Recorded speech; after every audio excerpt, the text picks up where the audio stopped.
Amados irmãos, a paz do Senhor, que alegria, né? Que alegria, hoje não mais em vídeo, hoje em áudio. Aqui Pastor Gedeon Júnior e é uma felicidade muito grande estarmos juntos na presença do Senhor.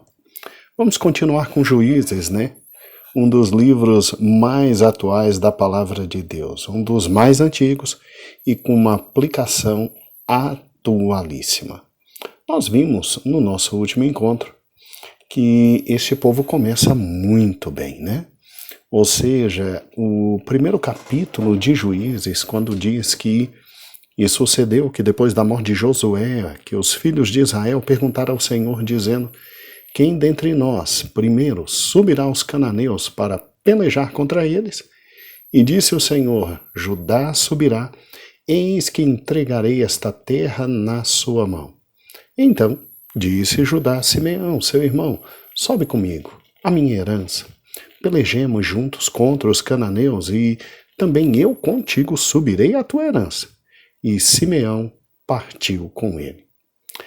E versículo de número 4 diz: e subiu Judá, e o Senhor lhe entregou nas mãos os cananeus, os perizeus, e feriram deles em Bezeque a 10.000 homens. Sabe, amados, é incrível como um texto como esse é tão bonito no início, né? Aqui nós estamos diante do povo de Deus complementando toda a terra prometida no tocante à posse, como Deus tinha prometido a eles. Você se lembra que séculos antes desta passagem aqui, Deus já tinha prometido a Abraão que os seus descendentes possuiriam Canaã? É que, na época de Abraão, a maldade desse povo não tinha ainda subido aos céus de tal ordem que a ira de Deus, naquele momento, pudesse ser manifestada. Agora não. Agora a maldade destes povos sobe a Deus de tal forma que Israel é instrumento nas mãos de Deus para a punição daqueles povos. E, muito bem, sob a liderança de Josué, estes descendentes de Abraão, os israelitas, invadiram a terra. Josué, como nós vimos ontem, em uma ampla campanha militar, rompeu o poder das cidades-estados dos cananeus e dividiu a terra entre os tribos de Israel. Agora, ainda havia bolsões de resistência. Você se lembra daquele mapa que nós vimos ontem, né? Pastor Eber vai colocá-lo exatamente nesse mesmo ponto. Veja o tanto de terra que ainda tinha para conquistar. A parte vermelha, o que já tinha sido conquistado, e a parte verde, o tanto que ainda tinha que conquistar, não é? Então, olha que interessante, né?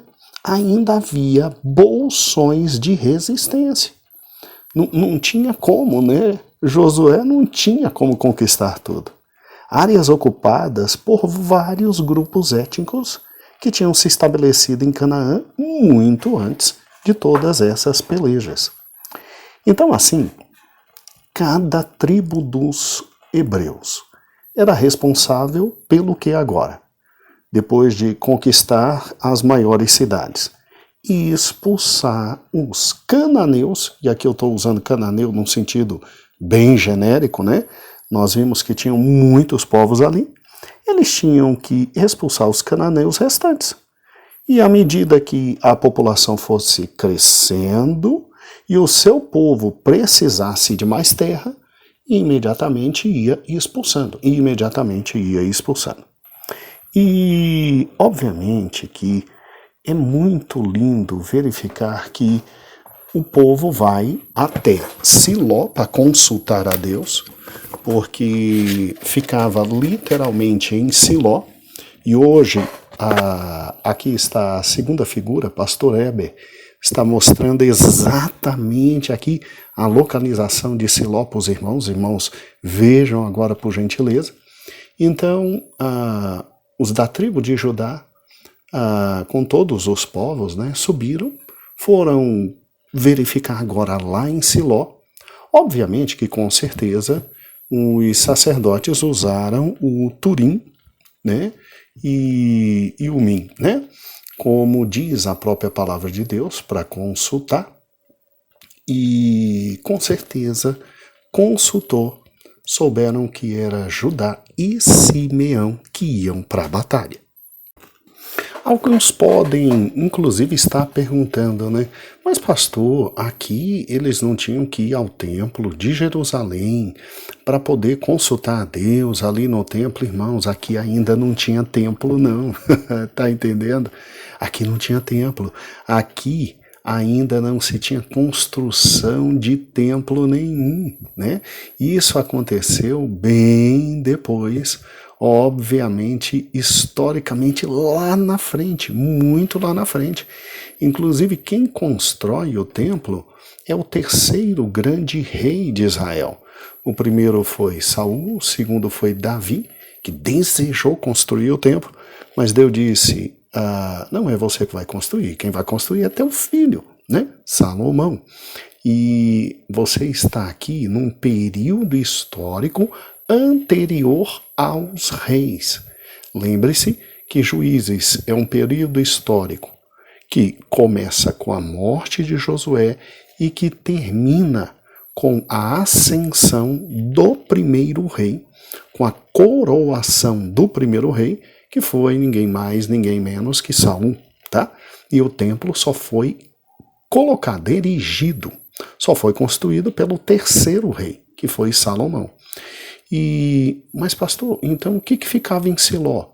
O irmão, você já esqueceu do tabernáculo?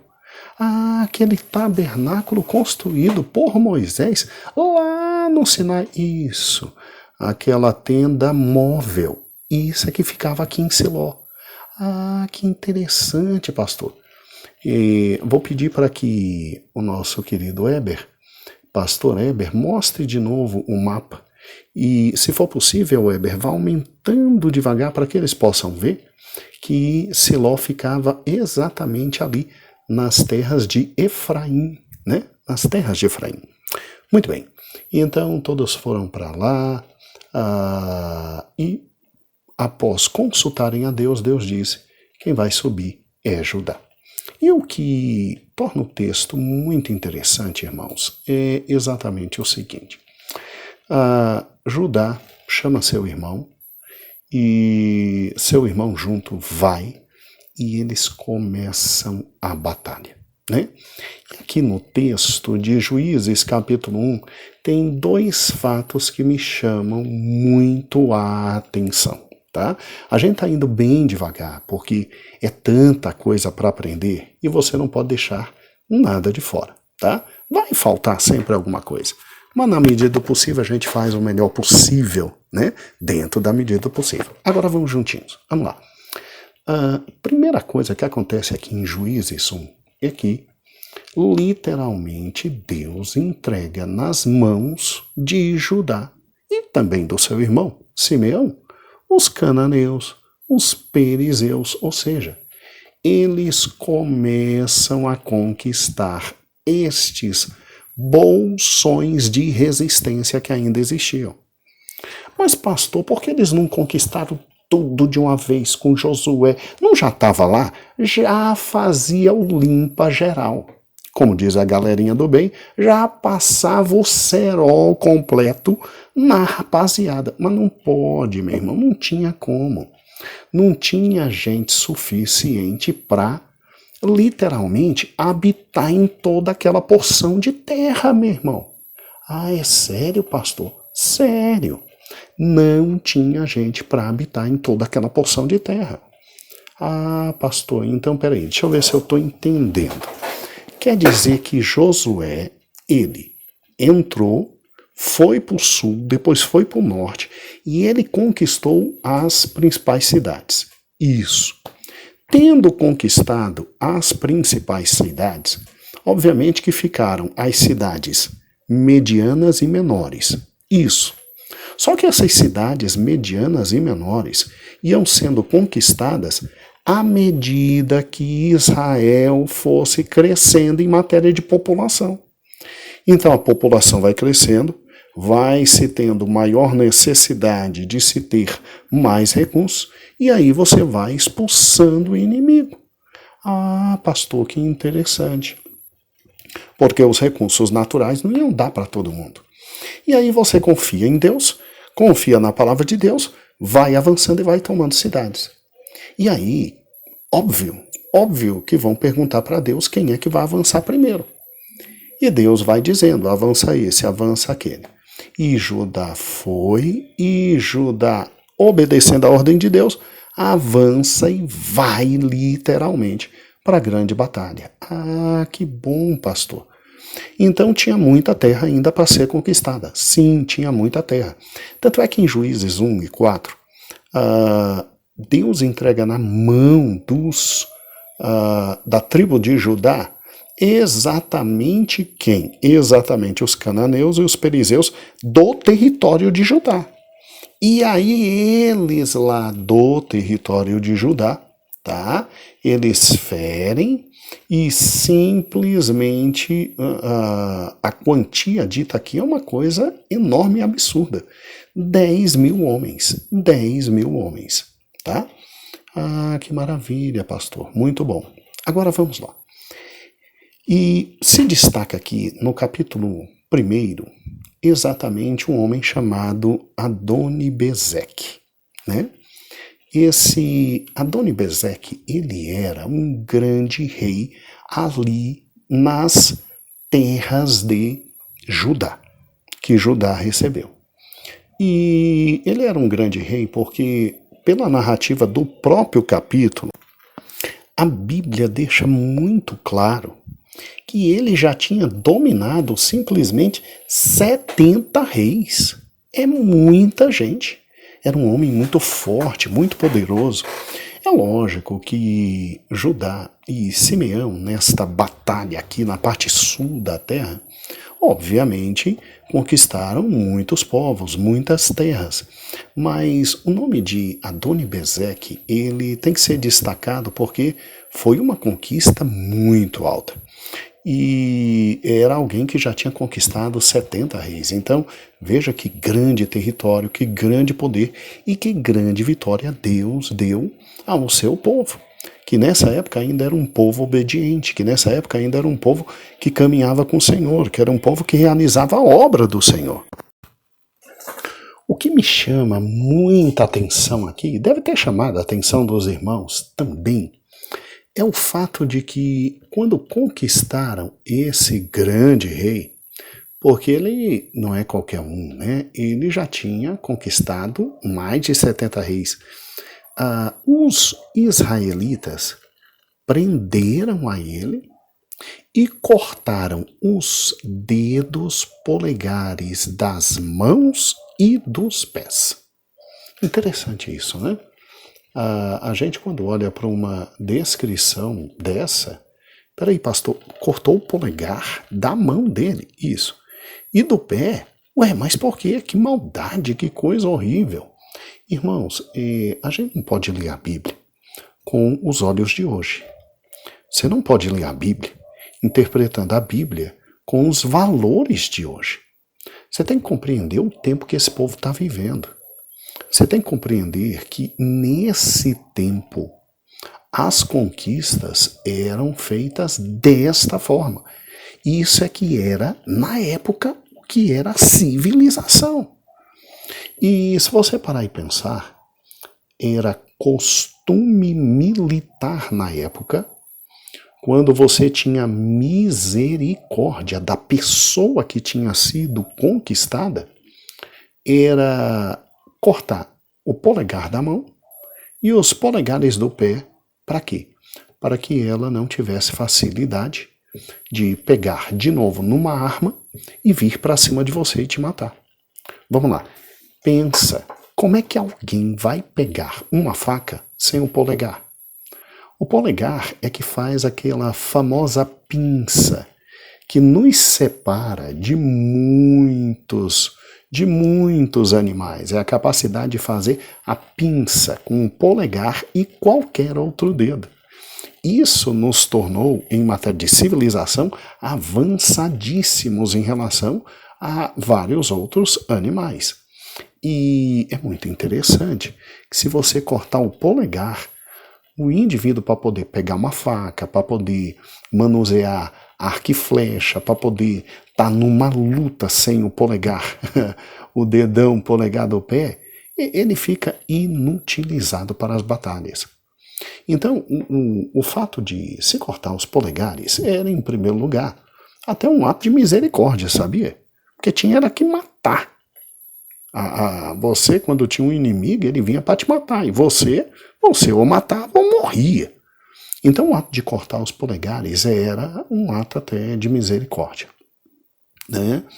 E pelo menos o indivíduo ficava vivo e ao menos não se tornaria alguém perigoso para você, porque não teria como ficar em pé direito e nem se utilizar com as mãos de armas para te atacar. Só que esse Adoni-Bezek, segundo o versículo de número 7, ele reconhece que ele está pagando pelo que ele fez. Ele está colhendo o que ele plantou. Interessante, né, irmãos? Olha o versículo 7. Então disse Adoni-Bezek, 70 reis, com dedos e polegares da mão e dos pés cortados, apanhava as migalhas debaixo da minha mesa. Assim como eu fiz, assim Deus me pagou. E levaram para Jerusalém e ele morreu ali, né? Não se diz se ele morreu porque tentou fazer uma guerra ou morreu de velhice e tal, mas morreu, tá? Morreu por ali e vai fazer o quê? Não é? Então, olha que interessante, terrível, desde aquela época o homem já tem noção, e isso é importante falar, porque tem muita gente que diz que as pessoas só tinham noção do certo e do errado só depois, lá na frente, que criaram o cristianismo e que vieram com essa noção de certo e errado. Irmãos, há leis que são universais da parte de Deus. Isso aqui é um rei pagão. Isso aqui é um rei que tinha humilhado 70 outros reis que ele já tinha vencido. Isso aqui era um homem muito mau. E ele, depois que vê isso acontecendo, ele se lembra da maldade que ele fez com os outros reis. Eita, pastor, mas aí o povo de Deus está fazendo maldade com ele? Não, o povo de Deus aqui foi misericordioso com ele, porque tinha que matar. E só cortou os polegares como ato de misericórdia. Mas ele quando fala dele, ele vai além. Ele diz que além de cortar os polegares, ele parece que tinha um prazer danado vendo os outros reis apanhando as migalhas debaixo da mesa para comer. Você já imaginou alguém que foi rei, agora é um nada e vive das migalhas que caem da mesa do rei que te arrebentou? Né? E aí ele diz, assim como eu fiz, Deus me pagou. Né? Deus me pagou. Então, muita gente que diz que aqui seria uma desobediência, tá? Porque a gente tem que entender que no livro de Juízes, em algum momento, começa o povo a desobedecer. E eu já vi muitos pregadores dizendo que aqui foi o primeiro ato de desobediência que Deus mandou matar. Só que nesse caso, a Bíblia traz esse relato e traz esse homem dizendo isso, porque aqui Deus está querendo nos dizer uma outra coisa. Aqui foi o próprio Deus que permitiu que esse homem vivesse e que fossem cortados somente os seus dedos para que ele pudesse entender que aqui o que se faz, aqui se colhe. É a lei da semeadura. Incrível como ele diz. O texto está carregado de aspectos psicológicos. Ele diz exatamente assim, no versículo 7, 70 reis com dedos, polegares das mãos e dos pés cortados, apanhavam migalhas debaixo da minha mesa. Assim como eu fiz, assim Deus me pagou. Deus me pagou. Irmãos, desde o início, Deus é Deus. Deus do início, Deus sempre se revelou. Ninguém é injustificável, ou tem justificativas, ou pode ser injustificável diante de Deus. Um texto como esse demonstra que mesmo desde a época em que os povos viviam alienados, se tinha um pouco, sim, da noção de quem era Deus, da justiça de Deus e, obviamente, das leis de Deus. Eu, obviamente, estou te chamando a atenção para um texto como esse, porque todo mundo, às vezes, diz assim, poxa, mas que maldade, né? Que maldade, Israel entrou no território dos outros e tomou, que Deus estranho, que manda matar, que manda isso. Irmãos, isso aqui é a maior prova de que aqueles povos tinham noção de Deus, mesmo que não fosse a mais correta, mas tinham noção de Deus, tinham noção de malignidade, tinham noção de maldade, e entenderam que por intermédio de Israel, Deus estava fazendo justiça. Deus estava fazendo justiça. Irmãos, não é brincadeira não, estou falando. Deus, quando mandou Abraão simplesmente andar nas tendas e ser peregrino em todo Israel, Deus já estava usando Abraão, seu filho Isaque e depois Jacó, como evangelistas, porque à medida que eles andavam pela terra e todo mundo via que eles eram peregrinos, forasteiros, estrangeiros e que viviam de forma diferente, de alguma forma Deus evangelizava aqueles povos, evangelizava entre aspas, né? Se manifestava aqueles povos por intermédio da vida de Abraão, por intermédio da vida de Isaque, por intermédio da vida de Jacó. Aqueles povos, desde aquela época, já sabiam alguma coisa sobre Deus.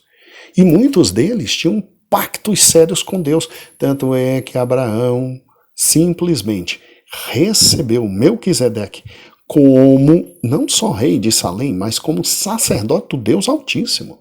Deu dízimos a Melquisedeque.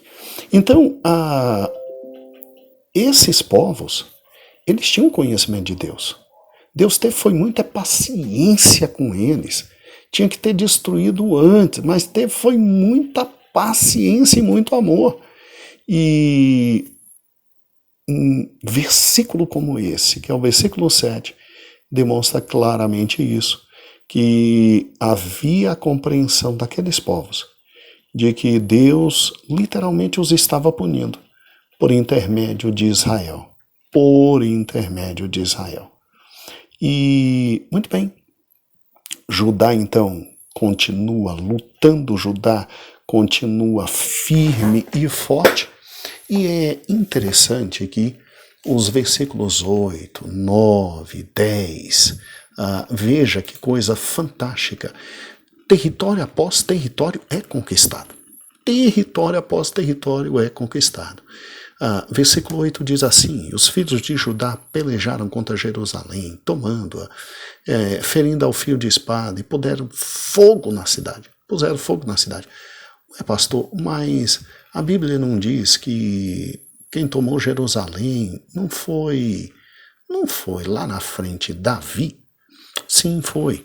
Mas aqui houve uma primeira grande vitória contra Jerusalém, só que houve um problema sério. Alguns territórios eram conquistados, cidades eram queimadas e não tinha ainda povo completo para poder fazer o quê? Ficar ali e se estabelecer. Pastor, então foi por isso que mesmo tendo conquistado aqui Jerusalém, depois os jebuseus voltaram para sua querida Jerusalém, tomaram de volta e aí Davi teve que pegar essa cidade de forma definitiva. Sim, é isso que explicam grandes autores. Eu estava pensando que o versículo 8 tinha alguma contradição. Não, não tem não.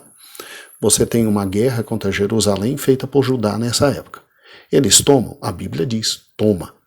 Fere todo mundo ao fio da espada? Fere.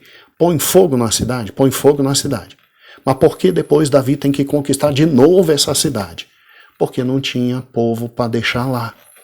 Ah, entendi. Quando tinha uma cidade que interessava, eles não colocavam fogo. Eles tomavam a cidade e ficavam. Mas quando era uma cidade que não chamava muita atenção, eles botavam fogo. E isso permitia que o povo que estava por lá e sobreviveu voltasse depois e reconstruísse. O que aconteceu com Jerusalém. E aí depois, anos depois, Davi vem e conquista de novo essa cidade, que já tinha sido destruída uma vez, reconstruída pelos jebuseus, e Davi conquista de novo. Ah, pastor, bem que eu tinha lido muitas vezes o versículo 8 de Juízes 1 e nunca tinha entendido, eu sempre ficava confuso. Então, que bom que eu pude te ajudar hoje, que maravilha. E aí a campanha continua. Aí eles vão descendo para o sul, como diz o versículo 9, depois os filhos de Judá descem a pelejar contra os cananeus que habitavam nas montanhas e no sul e nas planícies. E olha o versículo 10, que legal, que fantástico. E partiu Judá contra os cananeus que habitavam em Hebron, só que antes o nome era Kiriat Arba, e feriram a Sesai, a Imã, Talmai, né? E o nome desses homens são nomes de reis e de cidades que estavam ligadas a Hebron, segundo alguns estudiosos. E dali eles partiram para Debir, que era outra cidade, né, que antigamente era chamada de Kiriat Sefer, e de conquista em conquista, de conquista em conquista, eles foram até lá na frente, conquistando tudo o que era possível. Hoje nós vamos ficar por aqui, porque é muita informação, e vamos ficar no versículo 11 de Juízes 1. E amanhã continuaremos, se o Senhor permitir. Obrigado por sua audiência. Agradeço a Deus pela alegria de compartilhar a sua palavra. E agradeço a minha pastora presidente Loide Ramos, que com carinho abraçou esse projeto e vamos juntos crescer de graça em graça, de fé em fé. Um grande abraço. Esse áudio te abençoou? Então mande ele para muita gente. Por gentileza, deixa o like, o joinha, para o YouTube verificar que é um áudio bom e a gente crescer na audiência, não é verdade? Estamos levando a palavra de Deus. Então, um grande beijo, a paz do Senhor, e até amanhã com Juízes, capítulo 1, a partir do versículo de número 11.